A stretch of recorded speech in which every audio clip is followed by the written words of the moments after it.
The Charles Adler Show starts now. So before we do anything else, I just want to say thank you from the bottom of my heart, the bottom of my soul, if there is such a thing. Just really appreciate the reaction that we've been getting from people deciding to subscribe to the podcast. I could give you a whole bunch of the metrics, but that's not what I want to do on a podcast. Suffice it to say, we're just leading the pack in a whole bunch of categories, and I'm just blown away because we've been only at this for like 9 days. So it's just beautiful, and we couldn't be doing this without you. So thank you so much for the support. Thank you for subscribing. Tell your friends, your neighbors, your family, anybody, your suppliers, anyone in your life who might be interested in hearing some what we hope is intelligent, animated talk about a lot of stuff that's going on in this country and around the world. Just subscribe to the Charles Adler podcast on Apple, Google, Spotify, wherever you get your podcasts. Now, we've got a fellow podcaster coming on, not just a fellow podcaster, but a Substacker. If you don't know what Substack is, we're about to tell you. But he is someone who is based in Ottawa, but doesn't speak Ottawa. And you'll know exactly what I'm talking about when we bring him on. Evan Scrimshaw, thank you so much. Welcome to the Charles Adler podcast. Thanks for having me. I've been a fan of yours for a long time, so this is quite the honor for me. Well, I appreciate it. Now, you tell me what I'm talking about when I say Evan may be based in Ottawa, but he doesn't really speak Ottawa. What does that mean to you? So I am a massive nerd, and when I was a high schooler, I would literally skip school to go watch the House of Commons and occasionally the Supreme Court of Canada. And so I understand Ottawa, and I can speak official Ottawa. But the problem is when you can speak official Ottawa, and when you went to school at U Ottawa, and when you worked on the Hill for a year, you forget that like normal people don't understand.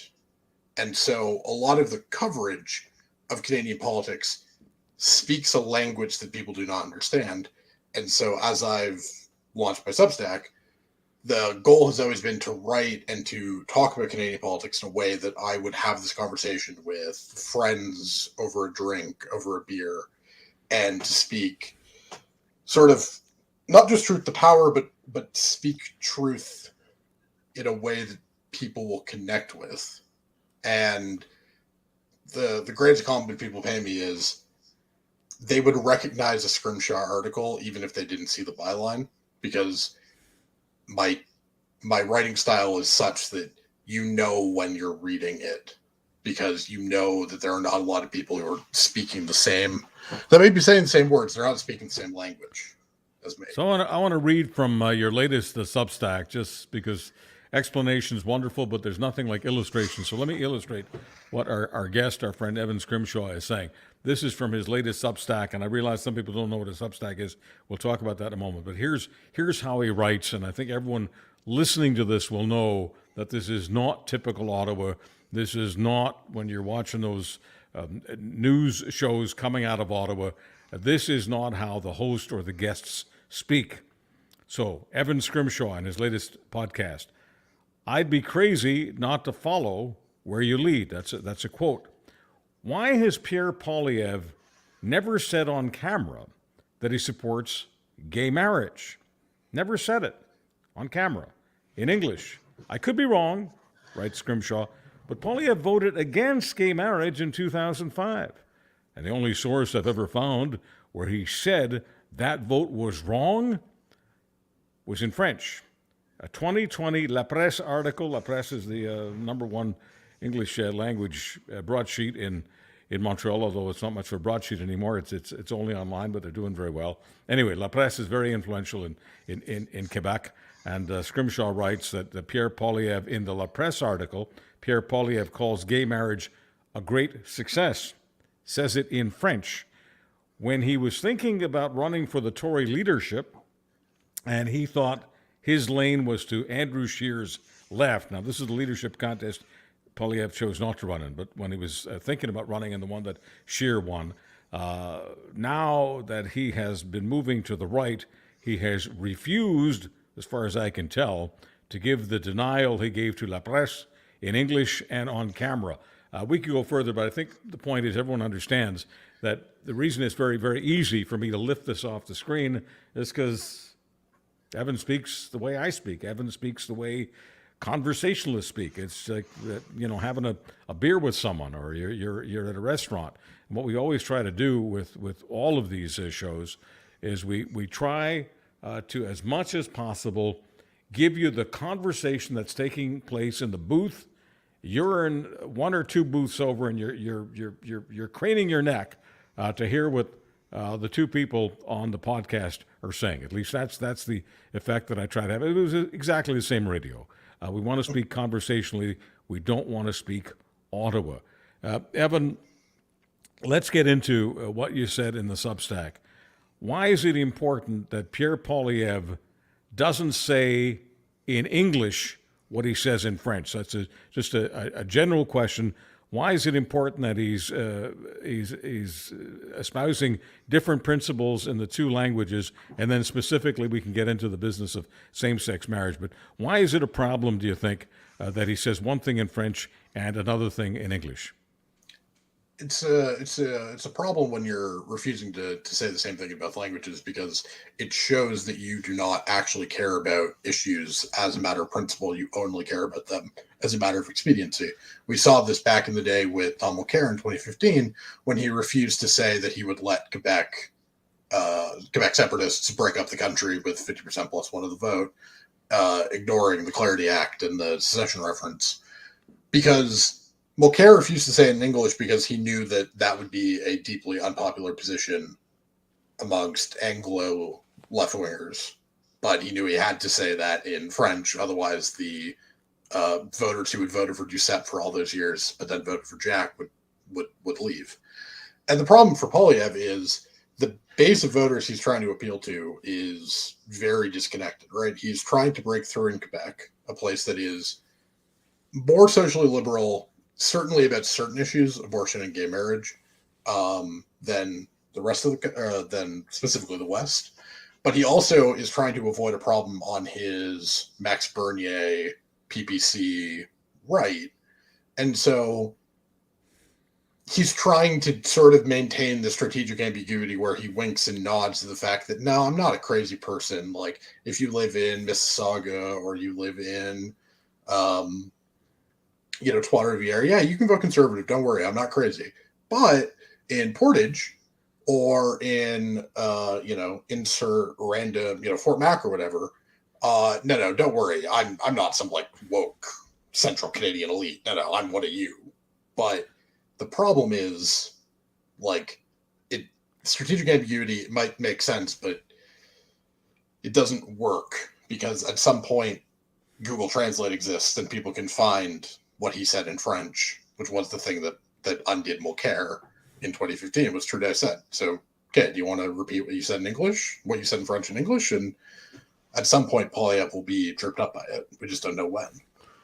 It doesn't make sense to me. On the one hand, the Poilievre crew counts so much on digital media. It is the god that they worship.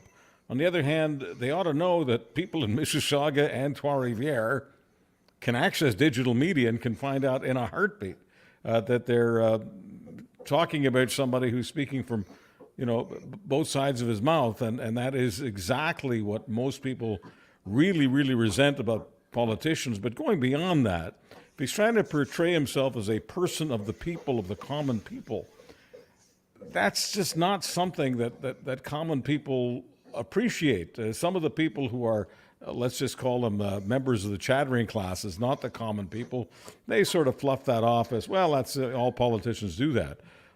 But just regular salt-of-the-earth people feel that they're getting snake oil when someone is speaking out of both sides of their mouth, different principles in different languages. Let's focus, if we can, on T-shirt week for Pierre Poilievre and Danielle Smith at the Calgary Stampede. Talk to me a little bit about what you focused on in your Substack, because I thought your take was not just incisive as it always is, but it gets this conversation to a much more important level. I think most people in the country, in my opinion, have trivialized the issue. Tell us why it matters. So I don't really care about the shirt itself, right? I don't really, whatever, he took a photo. I've seen politicians in rope lines or in these situations before in person. Like, you're just kind of standing there, people are being ushered your way. You just kind of, you pause, you shake the hand, whatever, you move on. I've seen Trudeau do it at various liberal events over the years. He just stands there for an hour and a half. He's robotic and he just smiles and move on. That I don't really care about. What I care about is the fact that there's a reason why this guy thinks that Pierre Poilievre is the leader he should be following, right? There's a reason why somebody who has such an offensive and like insane belief, right? That straight pride is the thing we need to be paying attention to, that, you should thank a straight person for your existence. Like, it's nonsense. And there's a reason why Poilievre wants that person to want him, right? There's a reason why the Conservatives dropped a leaflet in the recent Portugal by-election whose message was that they included a photo of Max Bernier marching in Pride and part of the LGBT Tory stuff, because for a segment of the right base that the PBC are threatening, active homophobia is politically winning again. And a lot of the discourse is like, is Pierre Poilievre homophobic? I don't like, that's not interesting to me. I don't care what's in his heart. I care about the fact that Poilievre is playing an intentional political strategy, which is to wink and a nod to his right flank that, no, I'm with you. I'm not one of those people. I'm not soft. I'm not weak. I'm not woke. But, to La Presse, it's I oppose gay marriage, and he'll say it in French, but he won't say it in English. It's this strategic ambiguity that he's trying to do. But the problem is that it's horrifically offensive. This idea that if you actually believe in gay rights as a principle, that you won't say it because you are worried about the political retribution. But to the point you made about, digital media exists, that flyer that 20 years ago no one outside of Portage would have ever seen, right? Well, that's probably going to be in a liberal TV ad, whatever the next election is. The T-shirt's going to be in a liberal ad at some point, right? And that's the problem Poilievre is going to have, is that it used to be that you could play different media differently, right? You could go to a local newspaper and get a quote that was very different even in Edmonton versus Calgary. You could say different things and it could play because you wouldn't know that he was saying two things in two different places. Now we do, because the internet exists. And the problem for Poilievre is he's trying to wink and a nod to everybody, but everyone else sees both those things. And hypocrisy, lying, and distrust are the reasons that Conservatives don't get elected in this country. Stephen Harper lost the 2004 election because of backbench MP and Ralph Klein said stupid things. And people were like, actually, do I trust this political party? I'm not so sure about that. And if the, sort of questions about trust are coming not from Cheryl Gallant, but are actually coming from the leader himself, that's not going to end well for the Conservatives. So, Evan, there are people in all movements, but we're focused right now on the Conservative movement, because if the Liberals lose the next election, they're not going to be losing it to the NDP. They're not going to be losing it to Max Bernier. They're going to be losing it to Pierre Poilievre's Conservatives, and that's why we're focused on that. There are people in the Conservative movement who honestly don't understand, and I know because I was in the movement for many years, they honestly do not understand that when you attack a minority, in this case LGBT, many other minorities feel they're being attacked, because many members of minority groups know that people who hate one minority hate all minorities. Why is that so difficult for the strategists in the Conservative Party to figure out? To me, this has been drop dead obvious for many, many years. There's nothing new about that. Because people who are in the majority do not understand what it is like to be a member of a minority, right? I'm a gay man, so I understand this sort of like when you hear, especially racialized Canadians, but even more so racialized Americans, sort of talk about like their interactions with police, like it's really difficult to hear, but it's also like I kind of get it, because I understand the concept that I am not sort of inherently at ease in a place or in a situation in a way that my straight male friends are. And there is a sort of sense memory of not of sort of having that doubt that you extend the benefit of to other minorities, right? Which is why which is why some of the most socially progressive places in this country are, Brampton and Mississauga, which are, if not majority non-white, pretty damn close to majority non-white, because racialized Canadians look at, gay rights and say, we understand what it's like to not have those protections and not have that equality, so we don't want that to happen to somebody else. And the reason the conservatives can't do it is they're in a bubble, because the sort of like hardline conservatives are in a bubble where they have convinced themselves that they are more plentiful than they are, right? Now the like chattering class conservatives, like the ones who are telling us that Josh Ray was going to be the next leader, they're also in a bubble. But the right, and certainly the like Jenny Byrne right that is currently running Conservative Party, they're in a bubble that thinks that their movement has essentially just been held back by bad tactics, right? That's why Jenny Byrne went on David Hurley's podcast for all of 2021 and acted like Aaron O'Toole should be winning this election.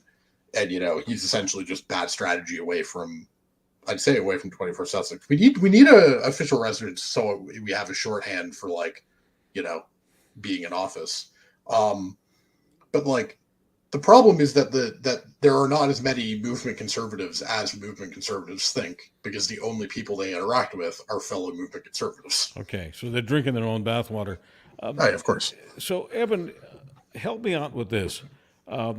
I thought for the last number of years, and even this business of Pierre Poilievre and the taking the glasses off and putting the makeup and whatever, softening himself.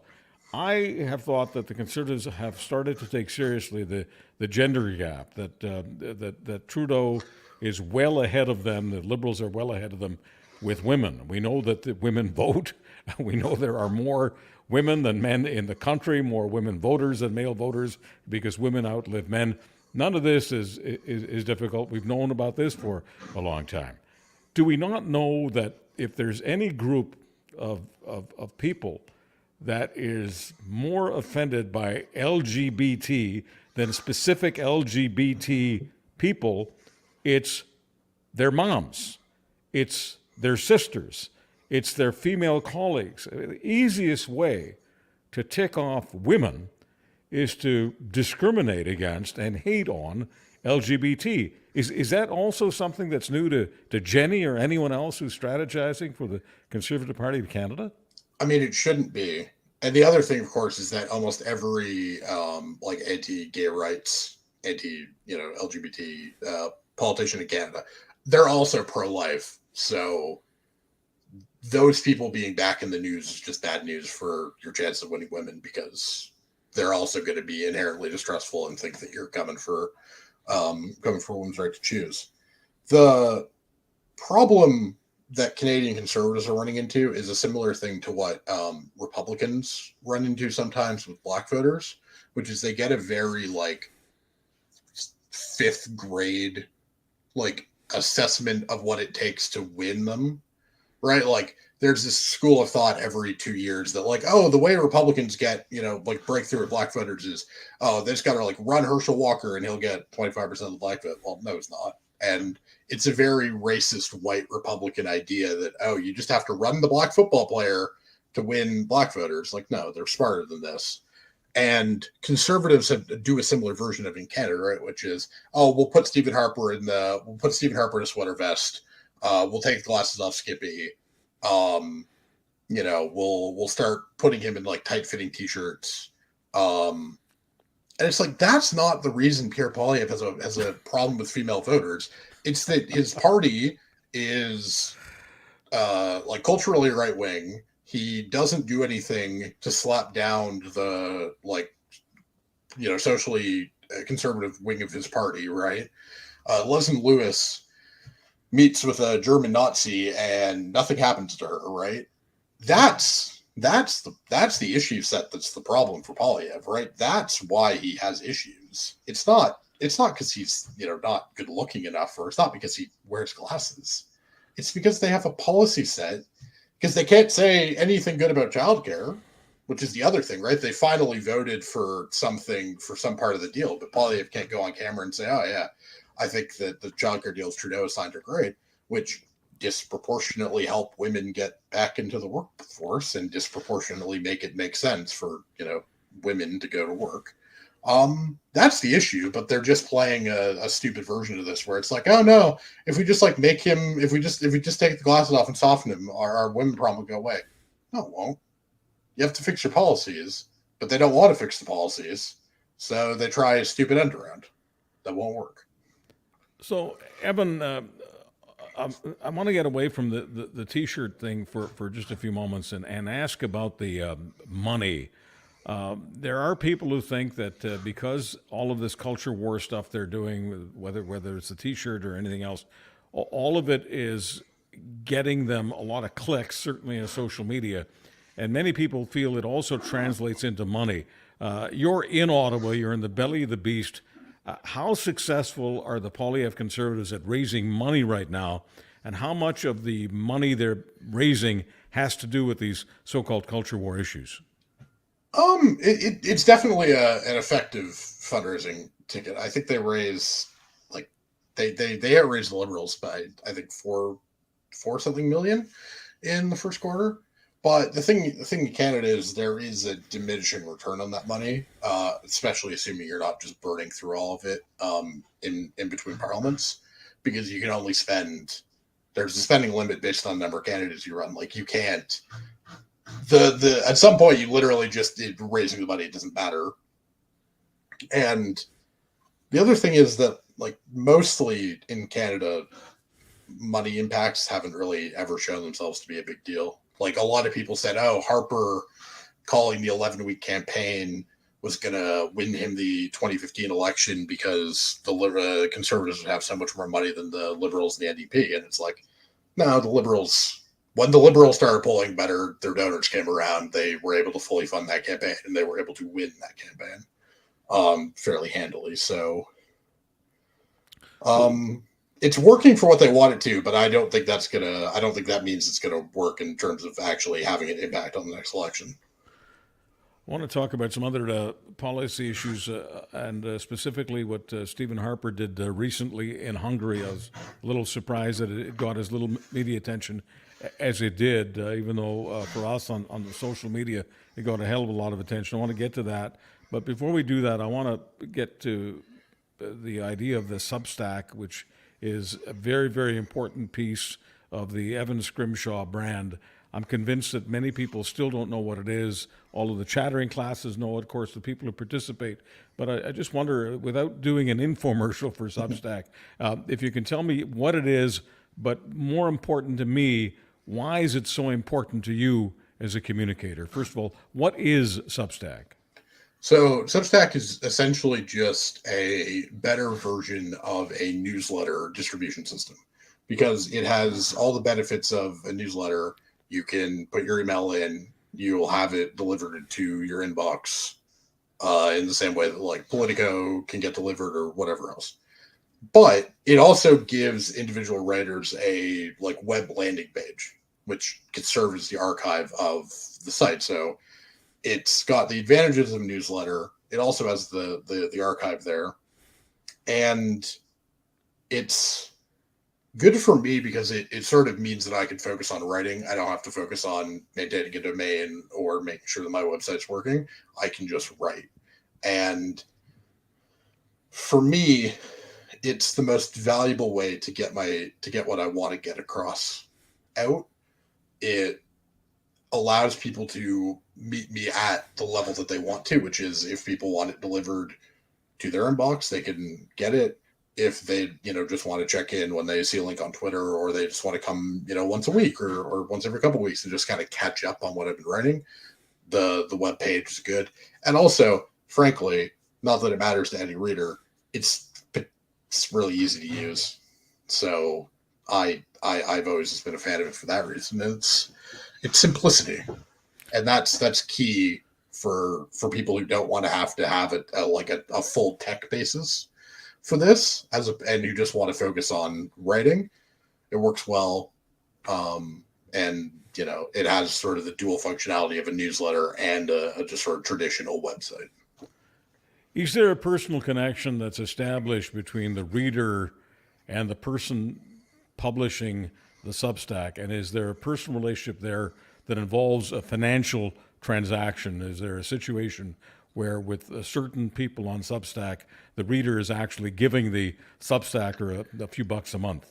So you can have paid subscriptions. I don't, just because I don't need to. Plainly, like I have I have an actual job, and I write for an American sports betting site, so I have plenty of money hanging around. I don't need to do it, but for a lot of independent creators, it is super valuable that you can just get paid through the app or through them, and it's valuable for that. I just don't feel the need to charge people. As I joke to people sometimes, like, if you really want to pay me for my writing, you're free to DM me for my email credentials. But I like writing, and the thing for me is I have all these thoughts in my head, and I need to get them out somehow. So I can either bore all the people in my life with my takes, or I can write about it, and somehow there's an audience for my work. So I'd rather write about it.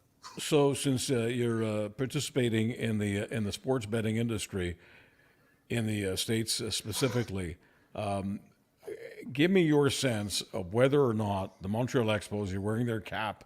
We've got to disclose that that's very close to my heart, because there were some years where I skipped a lot of classes in high school because I was at the old Jerry Park where the Montreal Expos began.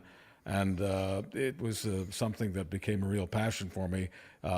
Even when I was in class, I'd have a transistor radio with me, and I'd have the buds in my ear, and I'd be listening to every single game. I do believe that for 3 years, I did listen to just about 400 Montreal Expos games. So I was beyond just a fan. I was a fanatic for the Expos. So that cap, I had several versions of that cap, and they were very near and dear to my heart. For people who are listening to the podcast, they don't know what I'm talking about. My apologies. Evan Scrimshaw is wearing a Montreal Expos cap. So finally, let's get to the question. What are the chances, Mr. Person working for an American sports betting site, what are the chances that the Expos come back to Montreal in the next 5 to 10 years? I think very high, just because we've seen the NHL expand finally to 32 teams. And I think that there's sort of like imminent rumors that the NBA is going to do the same. And if you go to 32 teams, then it becomes like 8 divisions of 4 make the most sense. And if you expand both, Vegas probably becomes the other team, because everyone wants a sports team. Or no, there's plenty of options for the 32nd team. But a division of the Yankees, the Red Sox, the Blue Jays, and the Expos, that solves all of the problems that baseball had in the 90s and 2000s. There's a lot more sort of big money in Montreal that would be predisposed to wanting to own the Expos. And the third thing is, and this is, I think, the bigger thing, is a lot of people have seen what happened when baseball left, and Montreal is thriving at this point and is in a much better place now to accept. Is in a much better place now to accept it, as opposed to when the city and the province was, focused on much different things, and there was, like, the 90s and 2000s were not a particularly good time to be in Quebec. Now the constitutional wars have been settled, the team will do well. And just like, I'm sorry, baseball is not going to be able to sustain a situation where like where the Rays get 12,000 people or whatever, and Montreal, which would easily get 35,000 a game, just sits here empty. There's no way. It'll come. So with Vegas, it's the A's, the Oakland A's that'll move to Vegas. Do you suspect a team that's not doing well will move to Montreal, or are you talking about a brand new franchise, Evan? I think expansion. I think all four of the major sports leagues are going to 32 teams at this point, because the NHL had gone there, football is already there, and the rumors out of the NBA are that Vegas and Seattle are getting teams in the next like 5 years. So if baseball then becomes the only team at 30, I think they go to 32, and Montreal is very obvious to be one of those two teams. All right, let me get to the Harper piece. First of all, and I realize, I'll stipulate, yes, I'm born in Hungary, so maybe this issue is a little near and dear to my heart. But the idea of Harper standing beside an authoritarian, which is still a euphemism for a dictator. He's not technically a dictator because he's won in democratic elections, not once, not twice, but more than twice. He's very popular in Hungary, and I'll stipulate that. Viktor Orban is who I'm talking about. He's the one who rewrote the constitution a number of years ago in Hungary, banning same-sex marriage. He's the one who has stigmatized Muslims. He's stigmatized virtually everyone in media, and now media in Hungary is very similar to media in Russia. Basically, media that is absolutely faithful to Orban, or else media people are in trouble. It goes on and on and on to various groups. Muslims is the groups that Viktor Orban really goes after. He's even said that the other countries in Europe, like the Germanys, the Britons, and the Hollands and others who have accepted a lot of Muslim immigration, that these countries are not even nations anymore. So we're talking about a hard right-wing conservative. You've got Stephen Harper standing beside him, because Stephen Harper is leading this international organization involving conservative parties from all over the world, including the Poilievre conservatives, which used to be known as the Harper conservatives. And Harper is telling Poilievre and all other conservative leaders around the world that they've got to take Orban seriously. They've got to look at him as a role model. They've got to collaborate with him. My question to you, Evan, is why did most media in this country not take that seriously? So part of the reason is that it was the week after Canada Day, and I suspect that a lot of people are on vacation. The second part of it, which is not an acceptable situation, but I think that actually is the reason for a lot of it. But the second thing is that we have a sort of selective interpretation of when we care about what our politicians and our former politicians get involved with.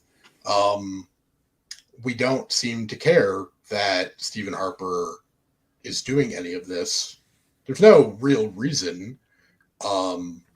It's incredibly dangerous. It's incredibly bad for a conservative party to be palling around with, fascist authoritarians, just as it would be incredibly bad if, of John Chrétien was palling around with, or Paul Mulcair or whoever was palling around with, various like anti-NATO, pro-Russia, anti-intervention in Ukraine, helping the Ukrainians, left-wing parties, right? Like, we have to hold our political leadership accountable.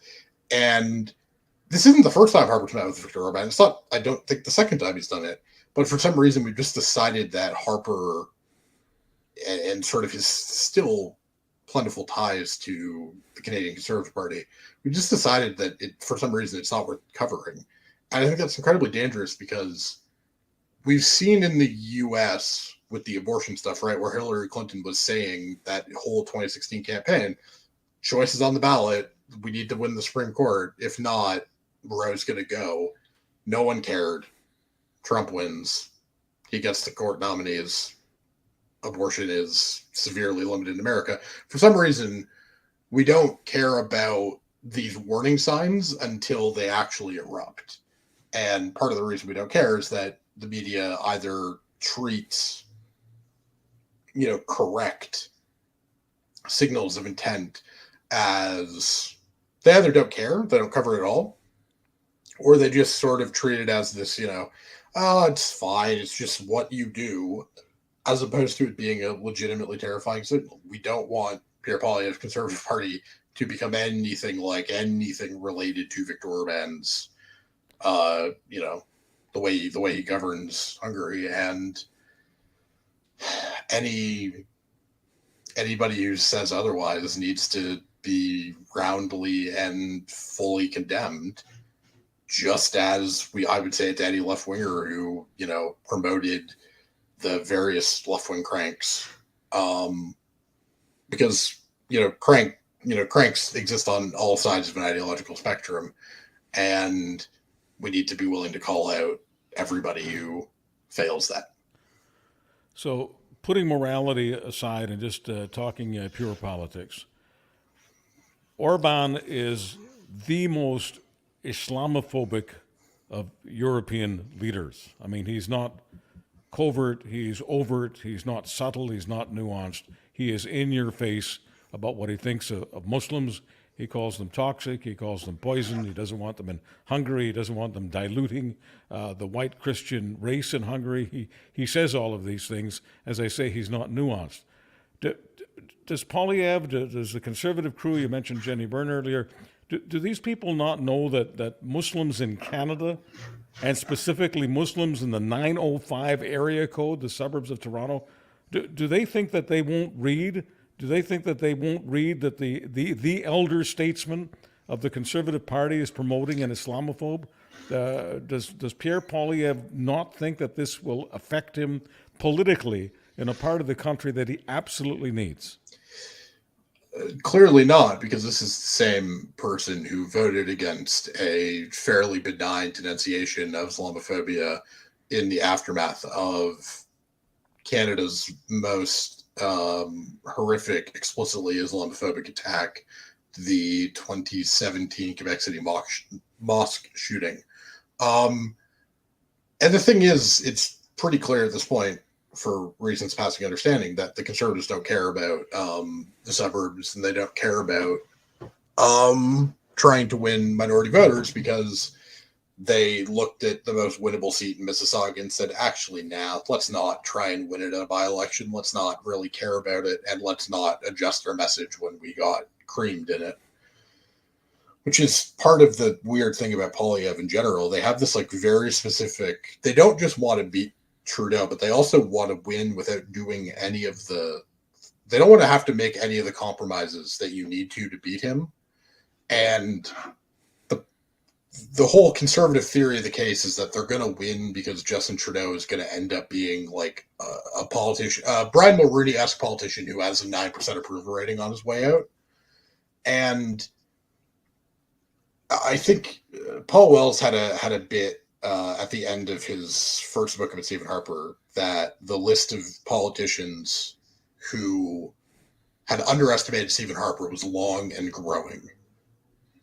I feel like we're going to get to the same. I feel like we're at the same point with Justin Trudeau, because the whole Conservative belief is that, oh no, he's deeply unpopular. He's done for. The end is nigh. Well, what if it's not? What if that might be a sop to your soul to believe it, but you just nearly lost Oxford. You went backwards in Winnipeg. You went backwards in Mississauga Lakeshore. At some point, Conservatives have to reckon with the idea that maybe Justin Trudeau is not as unpopular as they've convinced themselves that he is, and they have no interest in doing that, and they have no interest, therefore, in making any of the compromises that it would take to win, which is to say, sort of actually going on camera to support gay rights, or doing any sort of meaningful ethnic outreach to the 905. It's just this sort of I want to win the way I want to win, and I'm just going to repeat the same banal slogan that no one really understands 42 times. Just they want to win, but they want to win their way. Just for the sake of clarity, Evan, because I'm sure that a lot of people crane their necks just as I did. Did you say the Conservatives don't care about winning in Canada's suburbs? Did you say that? Yeah, they like they can say whatever they want about wanting to win suburban seats, but their revealed preferences and their revealed actions are that they don't care. They didn't contest a by-election in a seat that the Liberals only won in 2021 by 6 points. They have a policy agenda that is completely suburban. It's not even like suburban apathetic. It's literally repellent to suburban voters. They refuse to ever go on the record and say that they support the childcare plan, which I support as a policy, but in political terms is essentially just a massive subsidy to working class and middle class suburbanites because of how expensive daycare in especially the 905 had gotten, and Greater Vancouver too. Like they can say they want to win the suburbs all they want. They're not trying to. They're not putting a policy agenda out there. They're not sending Poilievre to these places. The weekend before a suburban by-election, they sent Pierre Poilievre to Atlantic Canada to talk about gun rights. I'm sorry. You could have won Mississauga, but you sent Poilievre to go talk about guns the weekend before a by-election? Are you trying to lose? Or are you just really bad at this?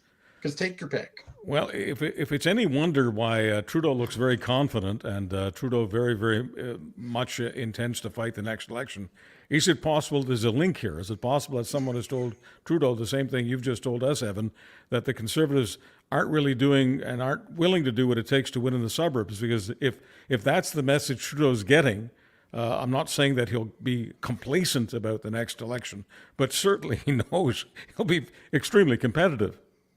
I mean, yeah, like I know, I have decent connections to the PMO and to Liberal staffers these days, and like whenever I talk to them, there's not panic, right?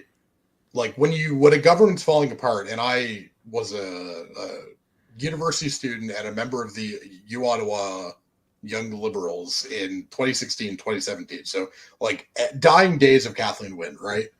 I lived through that government dying in and around a bunch of Ontario Liberals. I know what a dying government looks like. The federal Liberals aren't acting like it. The federal Liberals aren't acting like a government that's just, waiting out the clock and praying for some miracle. They think they can win. They think they're going to win. And part of the reason they think they're going to win is because Poilievre he's doing like good opposition work if the only thing you care about is having a good clip for 505 when power politics and power play go on, right? But in trying to win the day every day, what they're actually doing is making their lives much harder in the long term because they're making tactically correct but strategically stupid choices, right? Criticizing the dental plan, which Poilievre did right after it was announced at the budget. Like, yeah, that's fine. It's a good clip for the day, right? The Liberals are spending too much money. They need to rein in their spending. Just inflation, whatever. Okay, cool. The next election is going to be fought, some time from now. Interest rates we're going to be done with the interest rate rises. Inflation's going to have a 2 or a 1 in front of it by that point. And the economy is going to be, coming up. So all of this political capital that you've built up around this idea that, just inflation and, they spent too much money, even parking the like legitimacy of that argument, it's not going to be an effective argument by the time you get to the next election because the Liberals, by doing the deal with the NDP, control the next election timing. And obviously they're going to go to the next election at a time of their choosing, which is to say when the economy is better. But Poilievre is so focused on winning the day. He's so focused on winning Twitter. He's so focused on winning the 5 o'clock political shows that they're making the wrong decision. They're playing politics instead of building a policy. And they can say they want to win the suburbs all they want, they're not acting like it. And if you're not going to win a single seat in Brampton, you're not going to win a single seat in Mississauga, you know, then you have to run the table everywhere else. You have to straight up run the table through everything. You have to knock off long-term incumbents everywhere. And the thing is, as anyone who's ever played poker, like, you might have the hand, but you might be a 70-30 favorite or an 80-20 favorite to win any poker hand individually. You're not going to win 12 of those. Even if you're supposed to, you're going to lose something. Somebody's going to get a card on the river. Some incumbent's going to hold on. And the problem is, Poilievre's only out is to win a bunch of seats that no Conservatives ever won, or to, like, break through in Quebec. But his polls in Quebec are terrible. They've looked at him and gone, nope, I have no interest in that. And the Liberals, fundamentally, like, you're from Quebec, you know it pretty well. Both my parents are from the province, and I pay enough attention to it. The thing is, Quebec can swing pretty wildly at any given time, and if in 2 years, Francois Legault's a little bit more unpopular, and the sort of idea of the Bloc as the defenders of Legault and the defenders of Quebec against Ottawa is a little less salient. Would anybody be surprised if the Bloc fell back a little bit and the Liberals won another 6-8 seats? Well, I can tell you this: the reason the Conservatives go nowhere in Quebec is because of the Bloc Québécois. And when the Bloc Québécois was formed, that was the message to Brian Mulroney to head for the fire exit.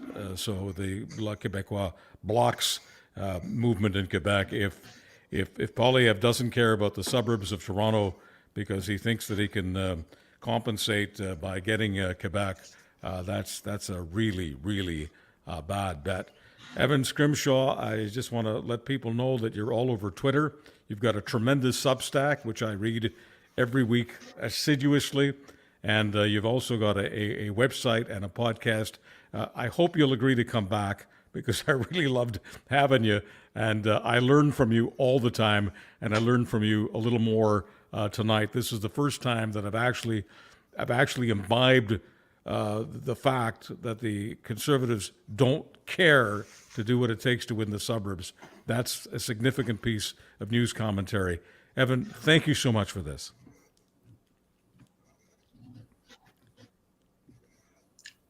Glad to do this, and we'll come on as often as you want to ask me. Evan Scrimshaw is in Ottawa.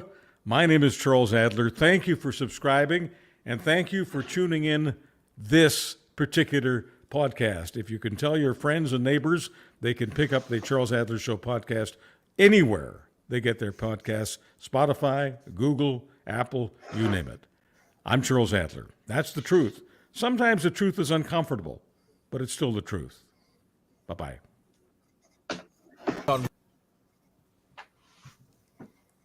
Real Talk with Ryan Jesperson. Twice a week in the Winnipeg Free Press. And every day at criermedia.co.